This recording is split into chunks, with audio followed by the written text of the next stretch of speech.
이 시간 성경 말씀 고린도전서 1장 18절부터입니다. 찾으시고 이제 1장 18절부터 마지막까지 봉독하겠습니다. 십자가의 도가 멸망하는 자들에게는 미련한 것이요 구원을 받는 우리에게는 하나님의 능력이라. 기록된 바 내가 지혜 있는 자들의 지혜를 멸하고 총명한 자들의 총명을 폐하리라 하였으니 지혜 있는 자가 어디 있느냐, 선비가 어디 있느냐, 이 세대의 변론가가 어디 있느냐. 하나님께서 이 세상의 지혜를 미련하게 하신 것이 아니냐. 하나님의 지혜에 있어서는 이 세상이 자기 지혜로 하나님을 알지 못하므로 하나님께서 전도에 미련한 것으로 믿는 자들을 구원하시기를 기뻐하셨도다. 유대인은 표적을 구하고 헬라인은 지혜를 찾으나 우리는 십자가에 못 박힌 그리스도를 전하니 유대인에게는 거리끼는 것이요 이방인에게는 미련한 것이로되 오직 부르심을 받은 자들에게는 유대인이나 헬라인이나 그리스도는 하나님의 능력이요 하나님의 지혜니라. 하나님의 어리석음이 사람보다 지혜롭고 하나님의 약하심이 사람보다 강하니라. 형제들아, 너희를 부르심을 보라. 육체를 따라 지혜로운 자가 많지 아니하며 능한 자가 많지 아니하며 문벌 좋은 자가 많지 아니하도다. 그러나 하나님께서 세상에 미련한 것들을 택하사 지혜 있는 자들을 부끄럽게 하려 하시고 세상에 약한 것들을 택하사 강한 것들을 부끄럽게 하려 하시며 하나님께서 세상에 천한 것들과 멸시받는 것들과 없는 것들을 택하사 있는 것들을 폐하려 하시나니 이는 아무 육체도 하나님 앞에서 자랑하지 못하게 하려 하심이라.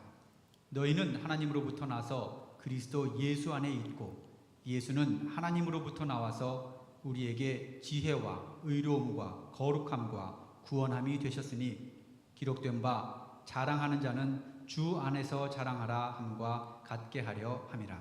아멘. 오늘은 미국인들 3분의 1이 텔레비전 앞에 앉아서 슈퍼볼 보는 날입니다. 얼마나 슈퍼볼 인기가 강한지 세계가 들썩거리고 미국이 들썩거리는 날인데 추수감사절 이후에 식량 소비량이 가장 많은 날이 오늘이라고 합니다. 그러니까 텔레비전 보면서 좋아서 먹고 안타까워서 먹고 즐거워서 먹고 뭘 먹는지 치킨이 제일 많이 팔리고 칩스가 많이 먹히는 날이라고 합니다. 아주 좋은 에피소드가 재미있는 에피소드가 있는데 먼 지방에 산 사람이 이제 티켓 하나를 구해 가지고 거의 10시간을 운전을 하고 경기장에 가서 자기 번호 자리를 찾아서 앉았더니 맨 꼭대기 그냥 선수들도 안 보이고 백남바도 안 보일 만큼 뒷자리 싸구려 좌석을 차지해 가지고 그래도 그 자리라도 하나 얻은 것이 참 좋았는데 경기를 하는데 보니까 선수들도 잘 안 보이는 거예요. 너무 안타깝고 참 처음부터 이렇게 내려다보니까 저 밑에 자리가 하나 비어 있더랍니다. 그래서 용기를 내서 슬금슬금 다가가서 여기 앉아도 되겠느냐고 그랬더니 오케이. 그래서 딱 앉아서 이렇게 좋은 자리를 왜 비워놨을까? 왜 비워놨느냐 그랬더니 원래는 내 와이프 자리라고.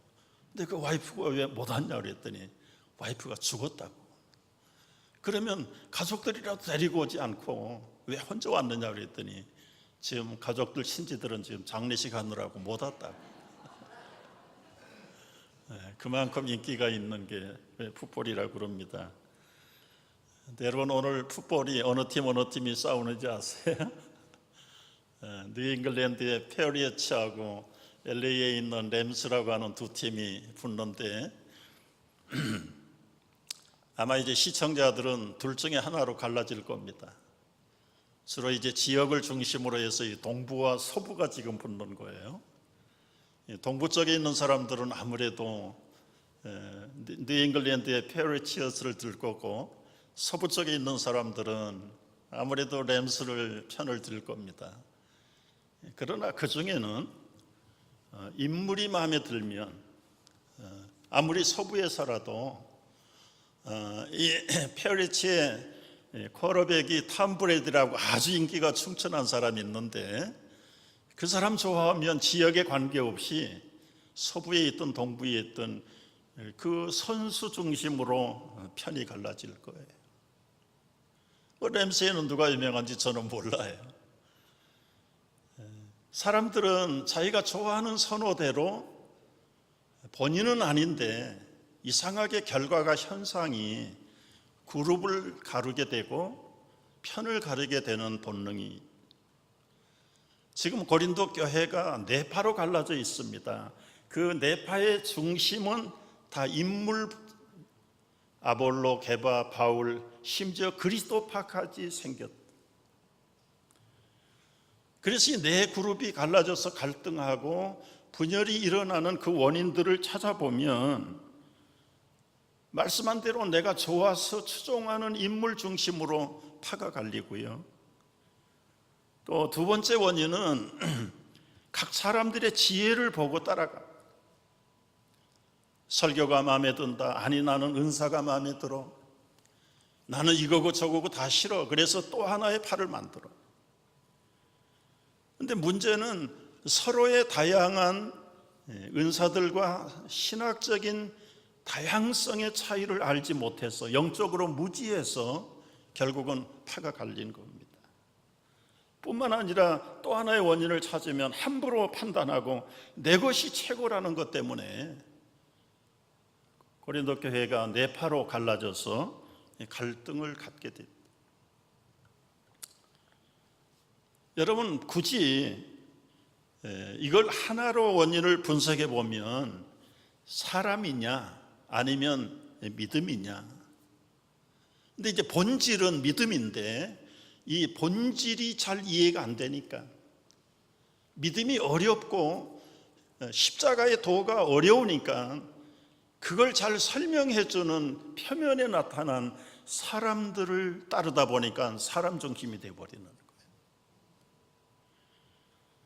우리는 늘 조심해야 될 게 본질보다 비본질에 약한 사람들이 사람의 모습입니다.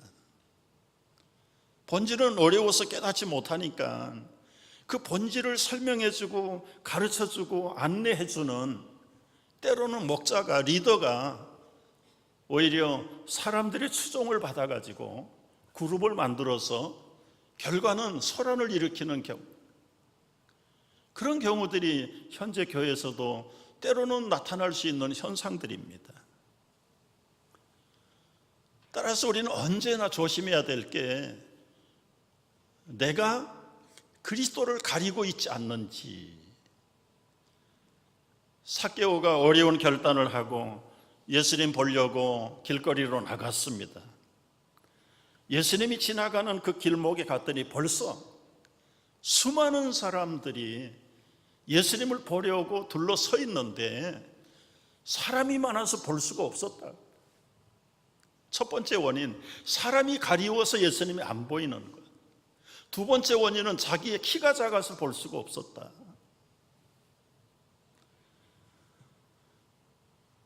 모처럼 예수를 보려고 교회에 왔는데 거기에는 너무너무 많은 철학이 있고 사상이 있고 사람들 때문에 예수님이 안 보이는 거예요.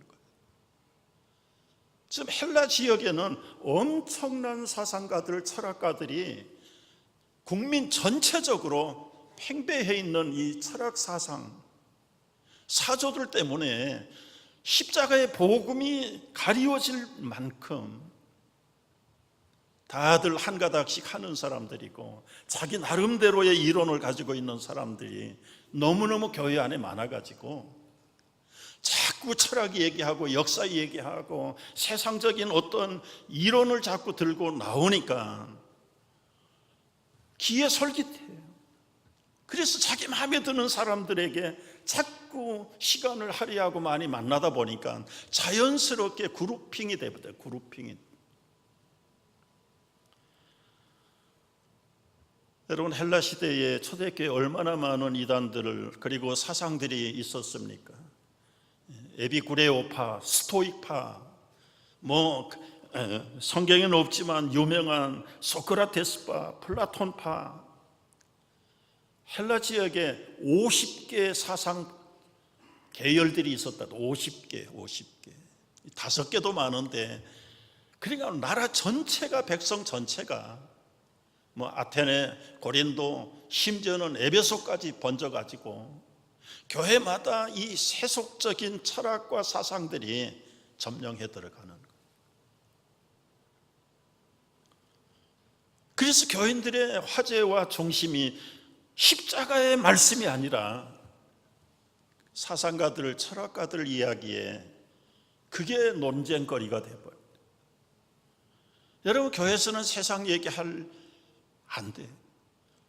족보 얘기, 우리 민족의 이야기, 저는 한때는 심지어 지방색 얘기도 하지 말라고 그랬어요. 학연, 지연, 때로는 동호인들 직업이 같다고 그래서 같이 모이고, 공감대를 가진 교제는 좋지만 이런 교제하는 그룹들이 십자가의 도를 가린다면 그것은 하나님이 기뻐하지 않는 것이다.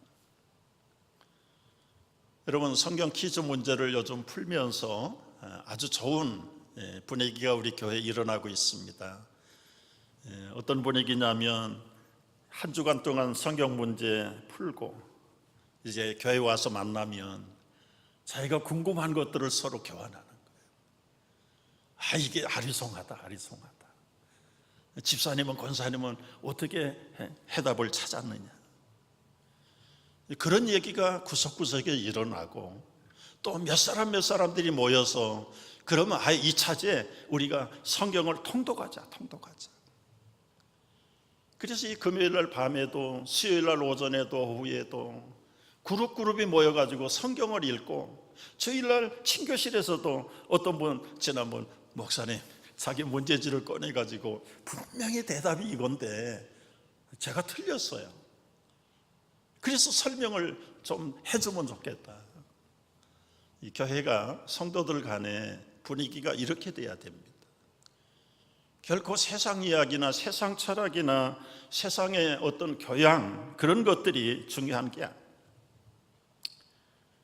지금 고린도 교회가 분파 문제, 은사 문제, 여러 가지 도덕적인 문제들, 그런 문제들 가지고 시끄러울 때 사도 바울은 단호하게 18절 첫머리에서 뭐라고 말합니까? 18절을 보십시오. 십자가의 도가 멸망하는 자들에게는 미련한 것이고 구원을 받는 우리에게는 하나님의 능력이라. 이 하나님의 능력인 십자가의 도가 얼마나 강력한가. 십자가의 도는 세상의 이 소피아, 지혜, 그리고는 철학들을 이기는 것이야. 말씀드린 대로 그 당시 고린도 지역에는, 심지어 교회 안에는 얼마나 똑똑한 철학과 사상과 이론들이 잠입해 들어왔는지, 오히려 그쪽으로 똑똑하고 총명하고 존경받는 사람들이 십자가의 복음보다는 사람들에게도 추앙을 받는 그런 일들이 일어나기 시작해요. 여러분, 어느 시대나 똑똑하고 총망 있는 사람들이 존경받는 건 당연하겠죠. 그러나 인생의 마지막을 한번 보십시오. 그 많은 지성인 철학, 그리고 사상가들의 결말을 한번 보세요. 여러분 다 한두 번씩 들어봤던 사람들이에요. 그 영국의 유명한 철학가 버트란드 러셀 같은 사람, 그 이름만 들어도 다 아는 역사 철학가인 아놀드 토인비, 수많은 독일의 철학자들, 칸트나 헤겔이나 하이데거나 수많은 철학자들이 일어났어요. 그것뿐입니까, 여러분? 극단적인 철학을 일으켰던 칼 막스, 결국은 그의 이론을 추종하다가 만들어진 공산주의가 수억의 인명을 살상하는 비극으로 끝나고, 정치적으로도 마찬가지입니다. 세계를 제패하겠다던 알렉산더, 심지어는 징기스칸, 나폴레옹, 유럽을 자기 손안에 넣고 그 당시로서는 세계의 전부지요. 그 후에도 대를 이어서 이태리의 무솔리니나 독일의 히틀러나 일본의 천황들이 일어나서 천하를 자기 손에 집어넣겠다고. 여러분, 이런 무력 뒤에는 다 철학이 있습니다. 사상이 있습니다. 자기 나름대로의 이론들을 가지고 있습니다. 그런데 지금 돌이켜보면 지나간 꿈에 불과한 것들이죠. 하나님의 능력인 이 십자가의 도는 어떤 도입니까? 19절, 20절 말씀을 한번 우리 소리내서 읽어보겠습니다. 19절, 기록된 바 내가 지혜 있는 자들의 지혜를 멸하고 총명한 자들의 총명을 폐하리라 하였으니, 지혜 있는 자가 어디 있느냐? 선비가 어디 있느냐? 이 세대의 변론가가 어디 있느냐? 하나님께서 이 세상에 지혜를 미련하게 하신 것이 아니냐? 인간의 가장 바른 길 중에 바른 길, 인간의 가장 바른 삶 중에 바른 삶은 십자가의 말씀밖에는 없다. 그런데 이 십자가의 도가 세상의 지혜로는 깨달을 수가 없다. 오직 전도라는 미련한 방법을 통해서만이 이 하나님의 지혜의 결정인 구원의 비밀을 깨닫게 된다. 여러분이 십자가의 거룩한 도는 사상으로, 철학으로, 이념으로, 어떤 무력으로 깨달을 수 있는 것이 아니다. 바울이 2번, 3번씩 강조한 대로 가장 미련한 전도라는 방법을 통해서만이 하나님의 지혜의 결정인 십자가의 도를 깨닫게 된다.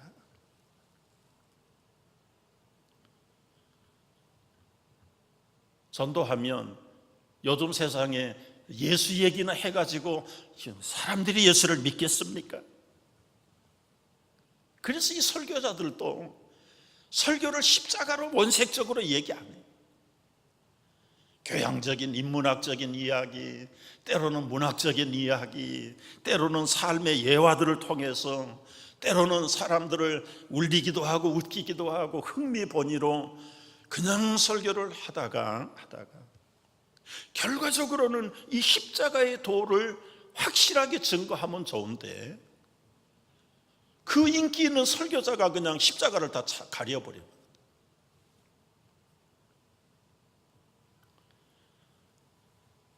그래서 요즘 십자가를 얘기하면 현대에 뒤떨어진 수준이라고 말하고, 현대 지성인들이 그 십자가의 도, 2000년 전에 그 기독교의 진리를 오늘날 어떻게 받겠느냐, 부담스럽게 생각하는데 왜 그렇게 생각할까요? 21절에서는 이렇게 밝혀줍니다. 하나님의 지혜에 있어서는 이 세상이 자기 지혜로 하나님을 알지 못하므로 하나님께서 전도에 미련한 것으로 믿는 자들을 구원하시기를 기뻐했다. 하나님의 계획, 하나님의 차원은 인간의 차원하고는 이게 통하지 않는다는 거예요. 예수님이 복음 증거를 위해서 이 땅에 오신 것도 사실인데 왜 알아듣지 못하도록 비유를 쓰셨을까요? 좀 시원하게 알아듣게 말씀해버리면 좋을 텐데, 여러분, 쉽게 얘기한다고 해서 다 깨닫고 믿는 것이 아니에요. 어렵다고 해서 못 믿는 것이 아니에요. 이 십자가의 도는 세상 차원하고는 다르다는 거예요. 하나님의 차원과 세상 차원에서 사람들이 하나님의 차원을 깨달으려면 하나님의 계획대로, 하나님의 방법대로만 하면 쉬운데, 하나님의 차원으로 들어가지 않고 사람의 차원에서 하나님의 차원을 깨달으려고 하니까 못 깨닫는다는 이야기입니다. 두 가지 주장이 있어요. 유대인들은 표적을, 헬라인들은 지성을. 그래서 이 기적이냐 아니면 이성이냐. 여러분, 우리가 어느 걸 하나를 택하면 얼마나 좋겠어요. 그래서 오늘날도 이 한쪽을 극단적으로 택한 사람들이 있습니다. 모든 설교가 중요한 게 아니라 일단은 사람들이 원하는 표적을 보여주는 거예요. 병 고치고 일어나고 그냥 귀신을 쫓아내고 가난한 자가 부자 되는 것, 그게 사람들이 인기가 있어요. 인기가 있어요. 이 극단적인 기적주의는 나중에 극단적인 신비로 흘러갑니다. 신비로. 헬라인들은 이성주의를 좋아해요. 그런데 여러분, 기독교는 극단의 신비도 아니고 극단의 이성주의도 아닙니다. 오늘 23절 말씀을 보십시오. 23절 같이 읽어보겠습니다. 우리는 십자가에 못 박힌 그리스도를 전하니 유대인에게는 꺼리끼는 것이요 이방인에게는 미련한 것이로되 오직 부르심을 받은 자들에게는 유대인이나 헬라인이나 그리스도는 하나님의 능력이요 하나님의 지혜니라. 여러분, 이 말씀이 무슨 말씀입니까? 유대인들이 왜 꺼립니까?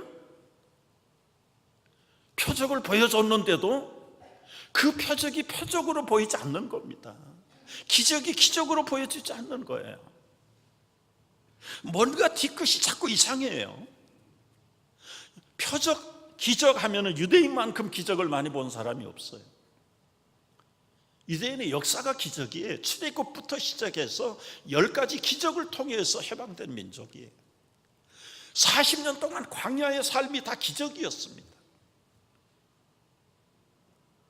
그런데 지금 예수님이 오셔서 기적을 보여줘도요, 단순히 구약에 베풀었던 기적하고 좀 달라요.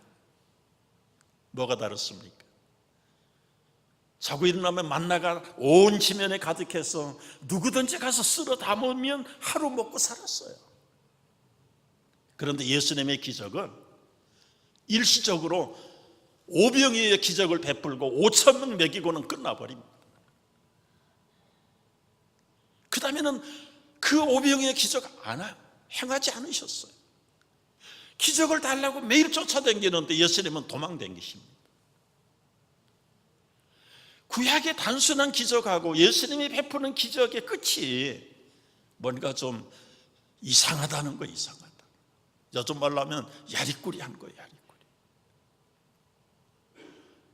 예수님이 왜 그렇게 끝을 시원하게 그들에게 가르치지 않았을까요? 너희가 먹고 배부른 까닭에 나를 찾느냐? 나는 하늘로서 내려온 생명의 떡이지 너희들의 배나 채워주는 떡이 아니다. 여러분이 원초적인 기적만을 기대하던 유대인들에게 이 천상학적인 이 복음의 비밀을 얘기하는데 그걸 누가 알아들을 자가 있겠어요?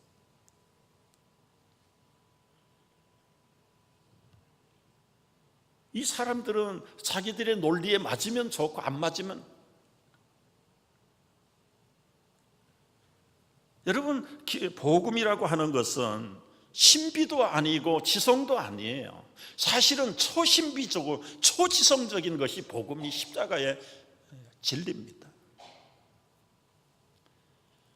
우리가 자주 쓰는 이 전도지들이 있잖아요. 전도지들. 이 브릿지 전도지를 한번 보시면은요, 얼마나 질서 정연해, 논리 정연해. 사형리도 마찬가지고. 하나님이 당신을 사랑하십니다. 그런데 하나님이 많은 영생을 주셨는데 하나님과의 관계가 죄 때문에 벌어졌습니다. 죄 때문에 벌어졌습니다. 이제는 죄의 삭은 사망이고 하나님의 심판을 피할 길이 없습니다. 그러니까 사람들이 자기 선행을 통해서, 다른 종교를 통해서 하나님의 구원을 이루려고 합니다. 그러나 하나님의 가기에는 거리가 너무 멉니다. 그런데 하나님과 우리 사이에 예수 그리스도가 오셔서 이제는 누구든지 예수를 믿으면 하나님께로 갈 수 있습니다. 이게 사형리의 전도지고 브릿지의 전도지예요. 서양 사람들 사고적인 합리적인 그 사고를 통해서 이 전도지가 만들어진 겁니다. 그래서 서양 사람들에게는 논리적으로 설명하면 어그리하면 예스에서 결국은 예수님 영접하시겠습니까? 예스. 그리고 영접 기도하고 결단해요. 결심해요. 그런데 이 한국 사람들은 지성주의가 아니에요. 감성주의다. 감동을 받아야 믿어요. 감동을. 사형리 가지고 그래서 한국 분들은 한 7번 정도는 영접 기도를 해야 감동이 갈 정도라. 이 사고의 차이예요. 사고의 차이. 여러분, 우리가 신비만 추구하면 극단적인 신비주의가 돼요. 아유, 목사님 설명할 거 없어요. 그냥 한번 기적을 일으키면 교회가 부흥될 겁니다. 부자가 죽어서 지옥에 갔습니다. 뜨거운 불구덩이 속에서 얼마나 힘들었는지 막 목이 타들어가는 거예요. 괴로워서 고개를 들어봤더니 아브라함의 품에 천국에서 자기 집 대문간에서 거지 생활을 하던 나사로가 거기 있습니다. 아버지, 저 나사로 손가락에 물 한 방울 찍어서 내 혀 좀 서늘하게 해주면 좋겠습니다. 그때 너와 우리 사이에는 오고 갈 수가 없다. 그때 부자가 펄쩍거리면서 그렇다면 저 나사로 좀 살려가지고 우리 집에 좀 보내주세요. 믿지 않는 형제들이 5명이 있습니다. 그들에게 지옥 오지 않도록 전도해 주세요. 그때 뭐라고 얘기한 줄 아세요? 누가복음 16장을 보면은요, 파워포인트 안 쓰는데 좀 불편하지만 한번 찾아보세요. 누가복음 16장 29절을 보겠습니다. 누가복음 16장 29절. 제가 파워포인트를 안 쓰는 의도가 성경을 만지게 하기 위함이. 누가복음 16장 29절 말씀을 보십시오. 우리 한번 같이 보겠습니다. 29절. 아브라함이 이르되 그들에게 모세와 선지자들이 있으니 그들에게 들을지니라. 이르되 그렇지 아니하니이다. 아버지 아브라함이여, 만일 죽은 자에게서 그들에게 가는 자가 있으면 회개하리이다. 이르되 모세와 선지자들에게 듣지 아니하면 비록 죽은 자 가운데서 살아나는 자가 있을지라도 구원함을 받지 아니하리라 하였다 하시니라. 무슨 말씀입니까, 여러분? 기적을 체험하면 사람들이 그 말씀을 듣고 회개하고 믿을 것이라고 아브라함은 거지는 생각을 했는데, 부자는 생각했는데, 예수님이 이 비유를 말씀하시면서 아니다. 모세와 선지자들에게, 이 구약의 성경 전부입니다. 모세 오경과 선지서, 대선지서, 소선지서, 시편이 좀 빠지긴 했지만은 결국은 성경의 말씀을 듣지 않고 회개하지 않으면 기적을 봐도 믿지 않는다. 돌아오지 않는다. 여러분의 생애를 한번 돌이켜보면 유사합니다. 크고 작은 기적 한두 번 체험 안 해본 성도들이 어디 있어요? 그런데 지나간 날 검토해보면 여러분, 그 기적 봤다고 그래서 우리가 확 달라진 거 없어요. 동기부여는 됐고 정말 회개할 수는 있었지만, 따라서 오늘 바울 사도를 통해서 성령께서 우리에게 하고 싶은 말씀이 무엇입니까? 왜 사람들이 믿음으로 십자가의 복음을 듣지 못하고 깨닫지 못하는가? 2가지 원인. 결국은 인간적인 기적을 기대하기 때문에 복음의 도를 놓쳐버린다는 거예요. 또 한 가지는 우리의 이성과 판단에 의해서 논리적으로 되어지는 말씀이 아니라는 것 때문에 복음을 가소평가해버려요.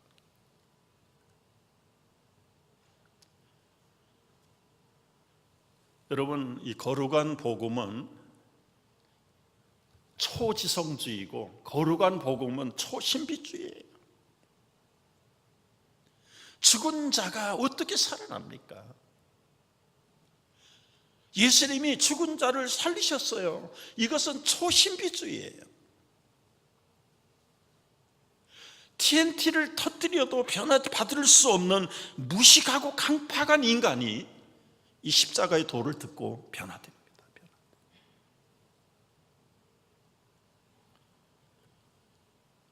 시카고에 아주 무책임한 남편이고 가장이, 이 사람은 술이 없으면 살 수 없는 사람, 결혼도 하지 말아야 되는데 어떻게 그냥 결혼해가지고 불행인지 다행인지 딸을 하나 낳는데 전혀 아버지로서 책임이 없어.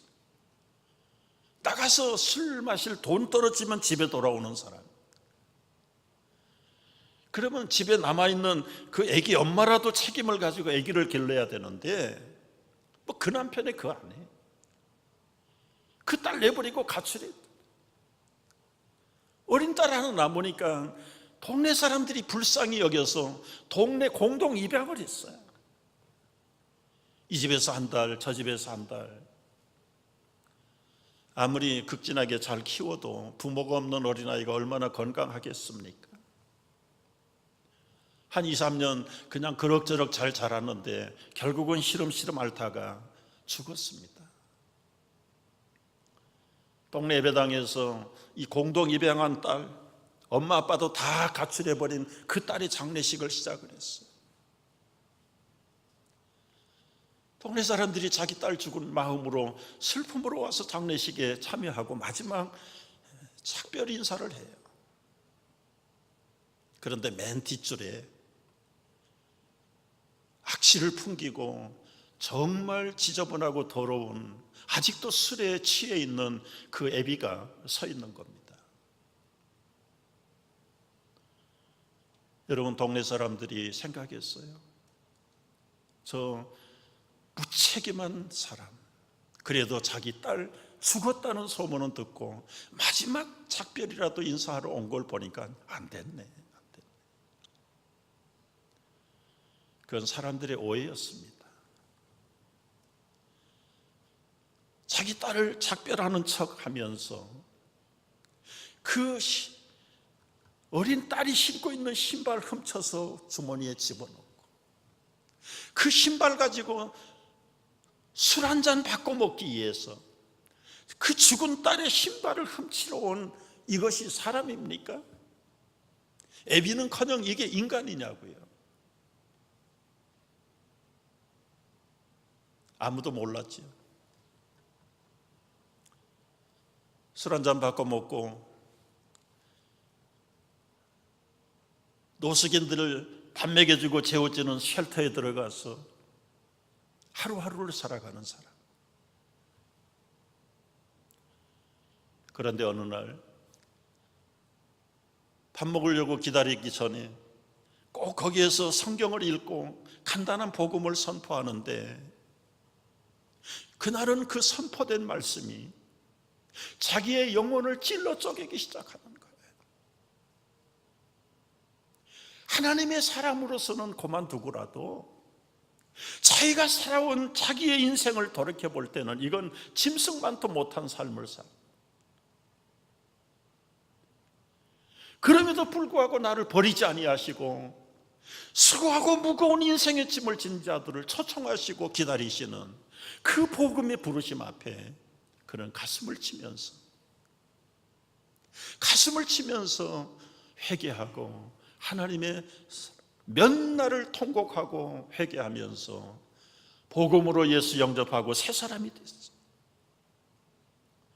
정신을 가다듬고 자기처럼 인간 되기를 포기하고 살아가는 똑같은 사람들을 붙들고 복음을 전하기 시작했는데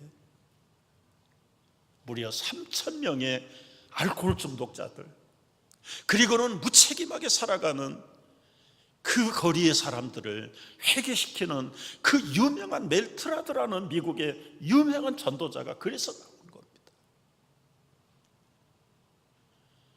여러분 한번 생각을 해보시자고요. 그런 사람 다이너마이트를 터뜨리면 사람이 바뀔까요? 아닙니다.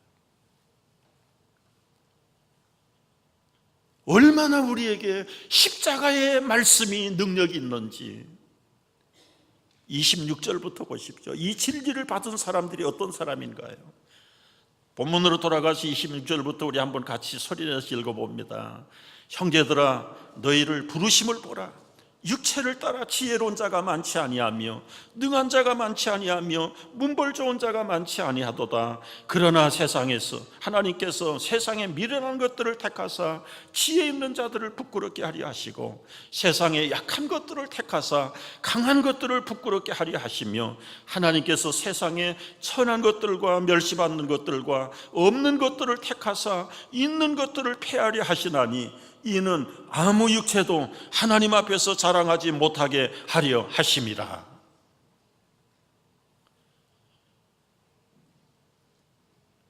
예부터 지금까지 아니 여러분의 나의 부르심을 보십시오. 내가 똑똑하다고 할 때는 주님의 부르심이 들리지 않았습니다. 들려도 믿어지지 않았습니다. 믿어도 변화되지 않았습니다. 나의 어리석고 천하고 무지한 것을 철저하게 하나님 앞에서 깨닫게 될 때 그 들려진 진리의 십자가의 말씀이 나를 뒤집어 놓는 겁니다.